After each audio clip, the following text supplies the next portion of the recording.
Mind হচ্ছে tilting. যখন মাহিরের কাছে যায় তখন মাহিরের, যখন জুবায়েদের কাছে যায় তখন জুবায়েদের। এ যেন সিনেমার কাহিনীকেও হার মানিয়েছে ত্রিভুজ প্রেমের জেরে বলি হওয়া জাবি শিক্ষার্থী জুবায়েদ হোসেন হত্যাকাণ্ড। পুলিশের তদন্তের ভিত্তিতে বেরিয়ে এসেছে হত্যাকাণ্ডের আসল কারণ ও পুরো ঘটনার বর্ণনা। জুবায়েদ বার্জিস সাবনাম বর্ষা নামে 18 বছরের একটা মেয়েকে প্রাইভেট পড়াতেন। ঢাকা মেট্রোপলিটন পুলিশ জানিয়েছে মাহির ও বর্ষার 1.5 বছরের প্রেমের সম্পর্ক ছিল।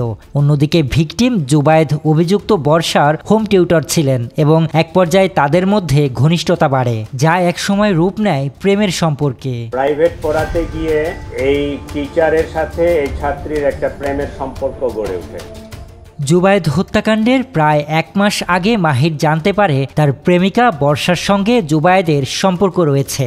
বিষয়টি কোনোভাবেই সে মেনে নিতে পারেনি। একের পর এক ঝগড়া ও মনোমালিন্যের পর বর্ষা দোটানায় পড়ে নিজেই মাহিরকে জুবায়েদ হত্যার প্ররোচনা দেয়।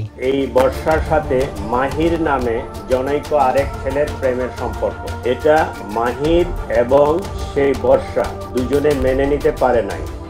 তদন্তে জানা যায় বর্ষার দেয়া তথ্য অনুযায়ী মাহির প্রতিদিন জেনে নিত জুবায়েদ কখন পড়াতে আসে এবং কখন বাসা থেকে বের হয়। হত্যার প্রস্তুতির অংশ হিসেবে মাহির তার বন্ধু ফারদিন আহমেদ আইলানকে পরিকল্পনার কথা জানায়। বর্ষার পরিকল্পনা অনুযায়ী জুবায়েদকে হত্যা করার তারা সিদ্ধান্ত নেয়। রোববার বিকেল 4:30টার দিকে যখন জুবায়েদ বংশালের নূরবক্স লেনের রৌশান ভিলায় টিউশনি করতে যান, ঠিক তখনই বর্ষার তথ্যের ভিত্তিতে নিচতলায় সিঁড়ির নিচে ওত পেতেছিল ঘাতক মাহির ও তার বন্ধু আইলান।